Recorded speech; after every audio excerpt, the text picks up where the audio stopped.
On this episode of 10-8, we're going to take a look at the School Resource Unit, and we're also going to learn about new technologies to help prevent bullying. 10-8 starts right now.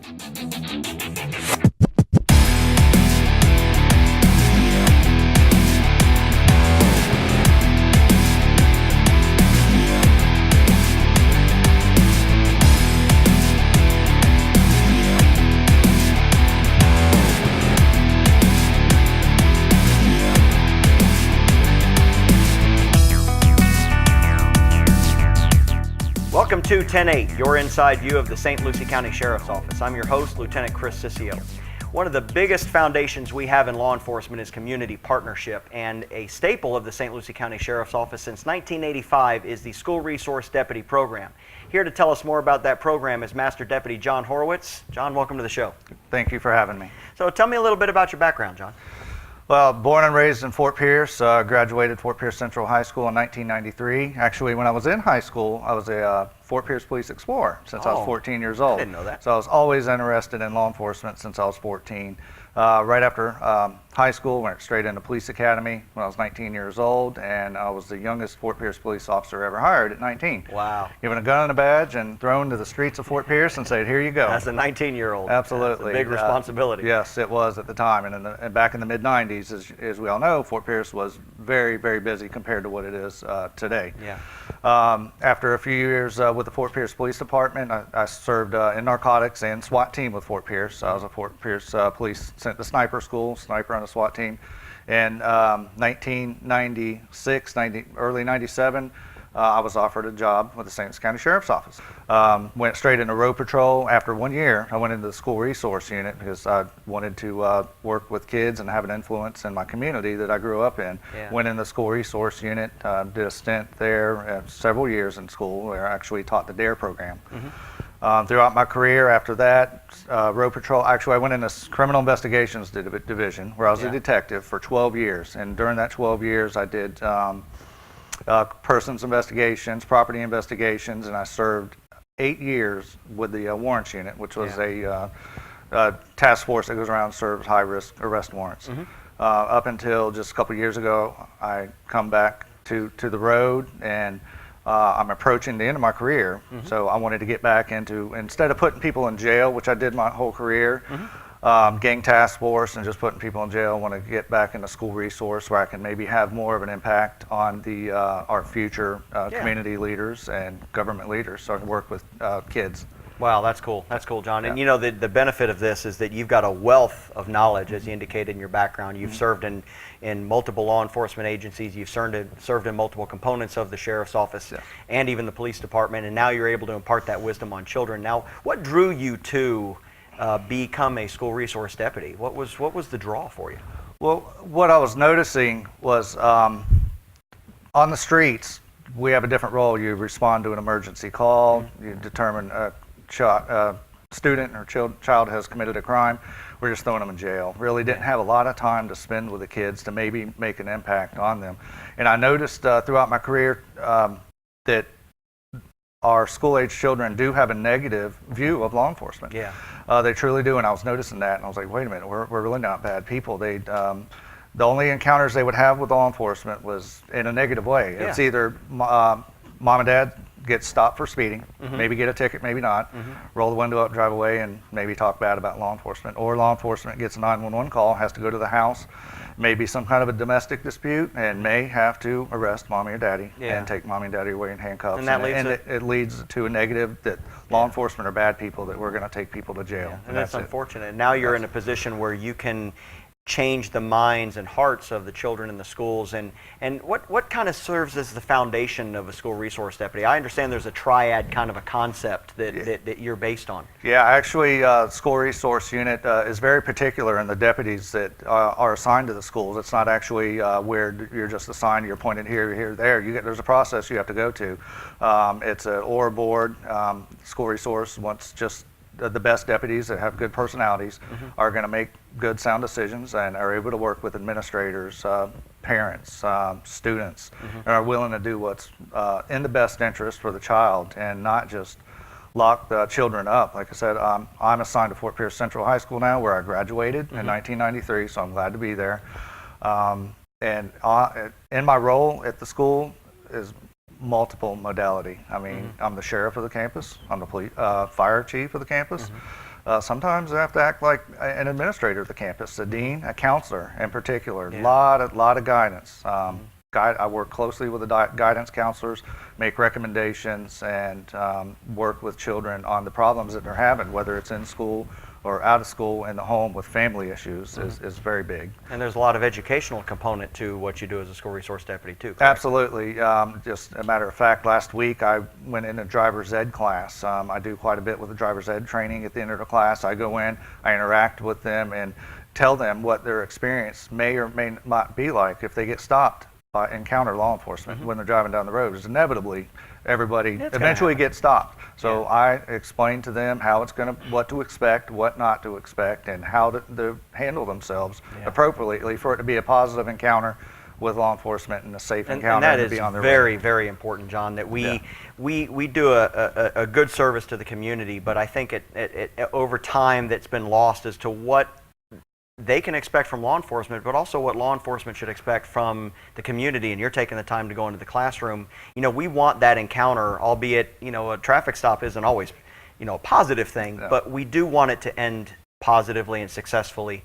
And you're taking those proactive steps in the class to be able to do that. Now, I understand also that one of the biggest focuses of school resources is mentorship. Yes. So you're availing yourself to kids for a variety of issues. Absolutely. At Fort Pierce Central, I have an open door policy. My door's never closed unless I'm off campus. It is always open. I want the kids to be able to come in and talk to me, and they feel free to do so. And if I'm not there, my door's open, I step out, I'm at lunchroom. There's a dean's clerk, always know to contact me. I want the kids to be able to come to me and feel freely to talk to me about things, and they do. Whether they may think it's something minor, but I may pick up on it and have some other knowledge of something going on, and they may have problems that they just need to talk about and be pointed in the right direction as to what to do. And I definitely sit down with them, listen to their concerns, and I definitely get them on track and in the right direction. So truly a preventative effort, you know, yes. and that's admirable. And I know we've got a lot more to talk about, so we're going to cut to a break. And when we come back, we're going to talk about not just school resource and the focus it has in the schools, but how the school resource deputy unit is actually reaching the community outside the school campuses. Don't go away. You won't want to miss it.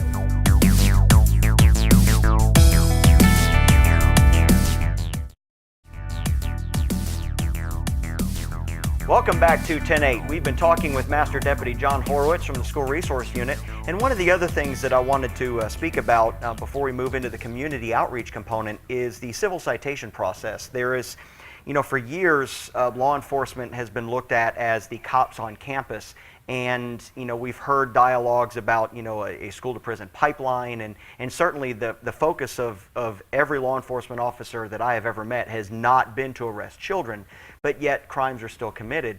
And we have now a civil citation process that we're actually offering. So it kind of as a diversion.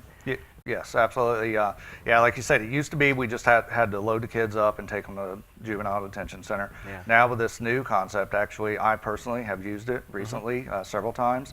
I'm a firm believer in it, not taking the kids to jail. The jail is a last resort. We really don't want to take kids to jail for every mistake they make. Kids make mistakes. I make mistakes. I made mistakes as kid. If for every mistake I made, a law enforcement officer showed up, I wouldn't be sitting and threw me in jail. I wouldn't be sitting here right now. Right.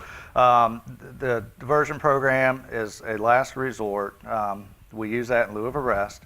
It keeps them out of the criminal justice system. And actually, instead of waiting 6 months for due process, their hearing in court, whatever the court juvenile process, this starts within 2 weeks. Wow. The repercussions for what they did, it starts within 2 weeks, and they have things that they have to do to complete the program. As long as they complete the program satisfactory, there's no record on them, and they can go out and be good members of society, apply for jobs, and that won't be on the record. And the benefit is in the research that I've read, up to 82% of children who participate in the civil citation program do not reoffend. and that is an important message, and I'm glad you guys are using that. We also participate as a sheriff's office through the School Resource Deputy Program and other units in the sheriff's office, community outreach. Programs such as bike rodeos and things where we actually go outside the school walls. Tell us a little bit about some of those programs. Yeah, the bike rodeos, we do a lot of fingerprinting. Bike rodeos where we go out, usually in a parking lot somewhere. It's very structured, cones. Well, we provide bicycles and helmets, and the kids go out, and we teach them how to ride a bike. And have them maneuver an obstacle course, and it's actually pretty good. A lot of them, when they first get there, a little rusty on their bicycle skills, and by the end, they're flying through it. Now, the cops or the kids are rusty on their bicycles. Yeah, some of the cops too, actually. So, the kids by the end of it are doing very good. Yeah, so and we talk about helmet safety, and that's all a component of it, and then the law, correct? Absolutely. Actually, we give out helmets at the end of every bicycle rodeo. So we provide children with a helmet before they leave there. That way they'll have one. So hopefully they'll wear it. That's the concept. You can fall off a bicycle now and hit your head and have something bad happen to you. We also do fingerprinting. The fingerprinting is not something that we keep on file. It's actually for the parent. Okay. We do quite a bit of this. We fill it out. We fingerprint the child. And it does not get saved into a record. We hand it to the parent, and the parent takes it home with them. And the focus is for what? Is it like anti-abduction? In case your kid comes up missing. Okay. Back. When a child comes up missing, as a parent, I know I'm a parent. I would be frantic. Well, I couldn't tell you what color my daughter's hair. I mean, people just don't know what to do. So you have this, and you have this. Oh my God, I have this. Everything's there. The fingerprints, photograph, height, weight, all the characteristics. And I believe there's even somewhere where they provide a DNA sample on some of them. Yes, so they'll be able to hand that to law enforcement. Law enforcement will be able to get this information out via broadcast on our radio immediately, and everybody will know who to look for, and hopefully recover that child as quickly as possible. So this is entirely for the parent. We save no files, and it's free of charge. Free of charge, yes. And we do this quite a bit throughout the year, even during the summers. It doesn't matter, school's in or out, where we do this. Also, we have what we have now, a new sports trailer that we've implemented. This actual trailer, we pulled around behind a truck. It has basketball goals in it. We pull up to a park somewhere, some event where there's a lot of kids. We can pull up, roll these basketball goals out. We have 2 of them, lots of basketballs, and start a basketball game. We have soccer goals.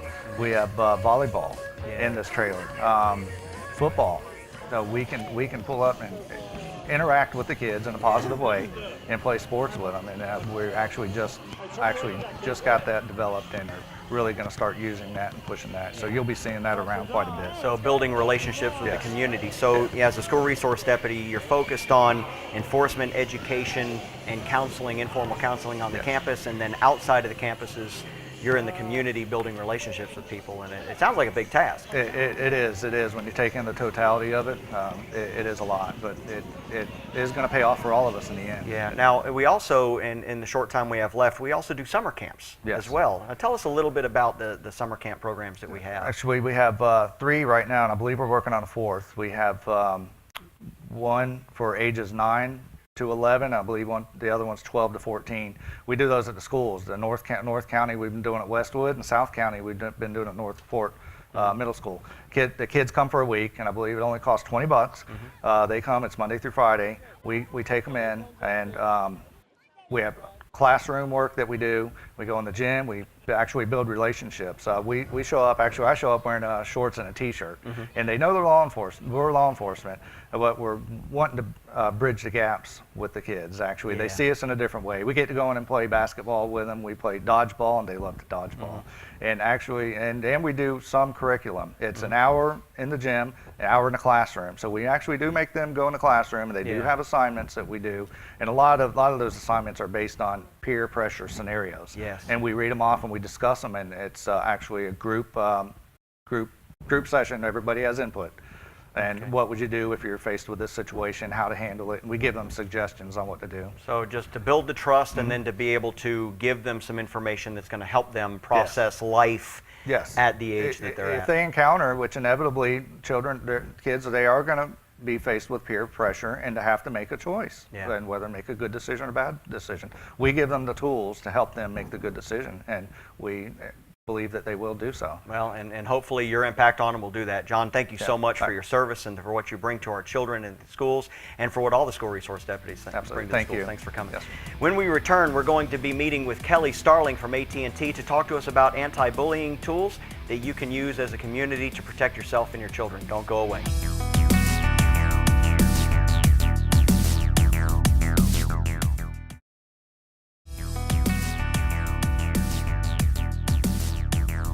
Welcome back to 10-8. Our next guest is Kelly Starling with AT&T, who has some helpful tools for parents to help combat bullying. Kelly, welcome back to the show. Thanks for having me. I appreciate it.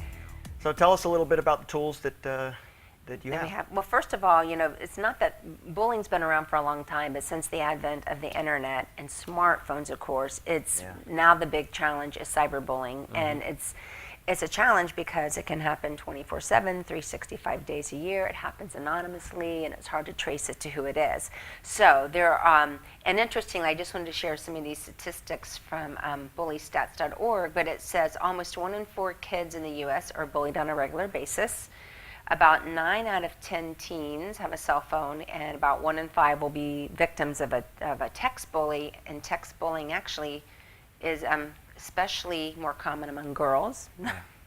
More than half of adolescents and teens have been bullied online, and more than 25% of adolescents and teens have been bullied repeatedly through their cell phone or the internet. So there's lots of things parents can do to try to protect their kids from cyberbullying. Some of them were apps that I was going to talk about. The first one is an app really for parents called No Bullying. It's a free app. Just go into your app store and type that in. Actually, you could go into your app store and type anything like bullying, and you would be surprised the number of apps that pop up at they're right there at your disposal.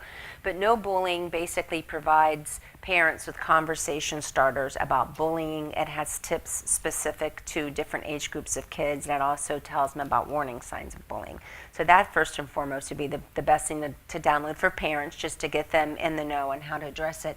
Then you have apps like Bully Block and Bully Stop, which allow you to block text or pictures, like unfortunately sexting's an issue, and calls from people who you know are trying to harass your child.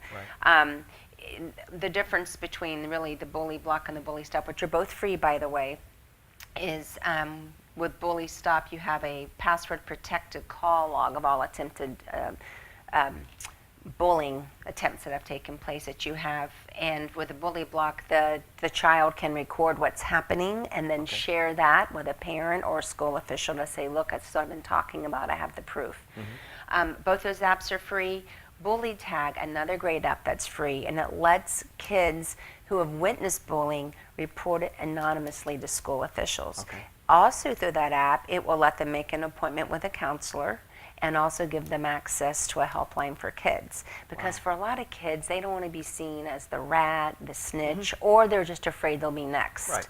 So I think that's really key, giving them that ability to do this anonymously, but to take action and help protect someone. There's what's another one? Oh, Bully Button. This is another good app. That one costs 99 cents, but basically it's for when your child is maybe in imminent danger. They push the button, it will record what's happening, and a message will automatically be sent to a key person you have programmed in there, and it will keep sending the Bully Button message until the person opens it and responds. The key thing that we tell parents is, talk to your kids, not just about the whole bullying thing, but what they're doing online. Be aware of where are they going. Ask them, what sites do you like to visit? Who are you out there mingling with on the internet? I think for younger folks too, they just don't realize that whatever they put out there is hard to get back once it's been put out there. It's out there forever. Right. And to remember, don't put anything out there that would embarrass someone or hurt someone.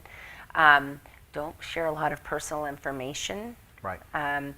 Don't share your passwords with your friends, so let them go on there and do things. And also let your children know, look, as a responsible parent, we have a right to know how you're communicating out there. We want your password. We won't use it unless we have to, unless there's a good reason why we think we should.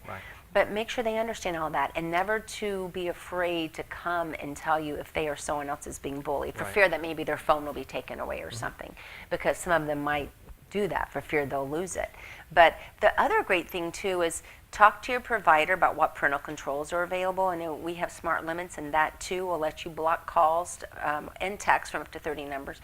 In addition to all that, it just lets you control the Right. kids' experience, whether they can download apps or not, what time of day they can use the device, how much data they can use, all of that. It really gives the parent control. But just on the actual device, they have basic parental controls, and I use it. My son's 12. He has a Wi-Fi only iPod.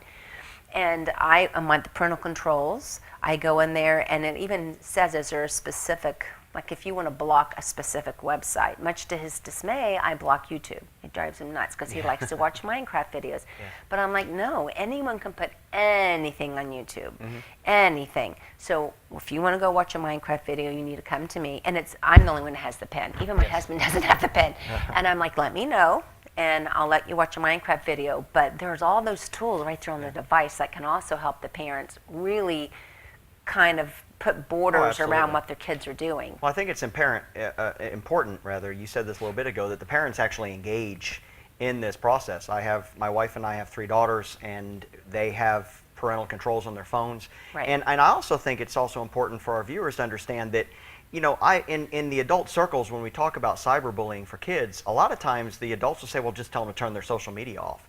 Well, Yeah. the problem is that children today find their identity Right. in social media. That's how they communicate with each other. So that Right. is not the solution. The solution, as you indicated, is be a part of their social media experience, help Right. guide and teach your children in And that learn process. how to, you know, I think too, a lot of parents are intimidated because like, oh, my kid knows a lot more about technology Yeah. than me, and they almost rather, you know, not have to learn it to where what's going on. But you're right, you know, follow or friend your kid. If they don't want you to do that, ask another trusted adult to do it. You know, I had this conversation with my son who just felt like, you know, as a parent, you know, I just feel younger than my friends because they get to do more. And I'm like, I'm really sorry, you know, but I'm here.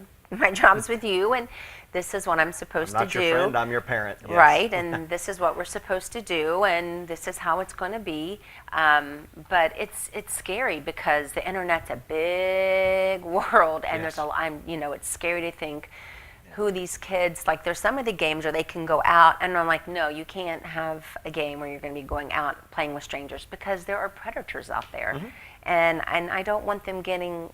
You know, you just don't know. Some kids can be trusting and give out information they wouldn't think they'd give out, like where they live, and Well, like we said, it's important that the parents engage. Well, Kelly, this has been some Right. very valuable information. We thank you so much Thank for coming on our you. show. Time and time again, you come on here and you give us some really valuable information, and it's because of that partnership that the Sheriff's Office has with our community members and our business partners that we're able to be successful. So thank you again for coming thanks for on. having me. We'll be right back.